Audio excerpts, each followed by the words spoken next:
আসসালামু আলাইকুম। আশা করছি যে যার অবস্থান থেকে সুস্থ ভালো আছেন। আলহামদুলিল্লাহ আমরাও বেশ ভালো আছি। আমার যে সকল ভাই বোন বন্ধুরা পবিত্র ঈদের সকালে আমার এই ভিডিওটি দেখছেন বা দেখছেন না, প্রত্যেককেই জানাই ঈদের আন্তরিক শুভেচ্ছা ও অভিনন্দন। ঈদ মোবারক। কেমন কাটছে আপনাদের ঈদ? আশা করছি প্রত্যেকেই পরিবার নিয়ে অনেক সুন্দর সময় কাটাচ্ছেন। খুব ভালোভাবে কেটে যাচ্ছে আপনাদের ঈদের প্রতিটি মুহূর্ত। চাঁদ রাত এবং ঈদের দিন সকাল 10টা পর্যন্ত আমি যেভাবে কাটিয়েছি তার ছোট্ট দুটো ক্লিপ আপনাদের সঙ্গে শেয়ার করে আমার আনন্দটাকে ভাগাভাগি করে নিচ্ছি। আমার ভাই বোন যে কোনো অনুষ্ঠানে আমরা একত্রিত হই। এবার বোন আসতে পারেনি, আমার দুই ভাই ভাস্তে আমরা একত্রিত হয়েছি। চাঁদ রাতে ওরা মেহেদি দিচ্ছিল, আমার বান্ধবীর মেয়েরাও এসেছে। আমি আমার সোফাগুলোকে একটা চাদর দিয়ে ঢেকে দিয়েছি যাতে মেহেদির রং না লাগে।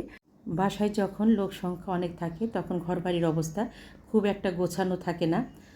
ঈদের দিন সকালে ওরা যখন নামাজ পড়তে যাবে আমি টেবিলে কিছু মিষ্টি এবং ড্রাই ফ্রুট দিয়েছি। খুব সামান্য ড্রাই ফ্রুট, পানি অথবা একটু মিষ্টি খেয়ে ওরা নামাজে চলে যাবে আর আমি কিচেনে চলে এসেছি। নামাজ থেকে চলে আসার পরে গরম খিচুড়ি, গরুর মাংস, ডিম ভাজা এবং আচার, এই খাবারটা আমাদের প্রত্যেকেরই পছন্দ।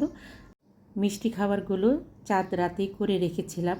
গরুর মাংস খিচুড়ি সকালের দিকে রান্না করব, প্রায় রেডি করে রেখেছি। গরম গরম রান্না করব, নামাজ পড়ে চলে আসতে আসতে আমার রান্না হয়ে যাবে। আজ এই পর্যন্তই। নিজে ভালো থাকবেন, অন্যকে ভালো রাখবেন। আবারও ঈদের মোবারকবাদ জানিয়ে বিদায় নিচ্ছি। আল্লাহ হাফেজ।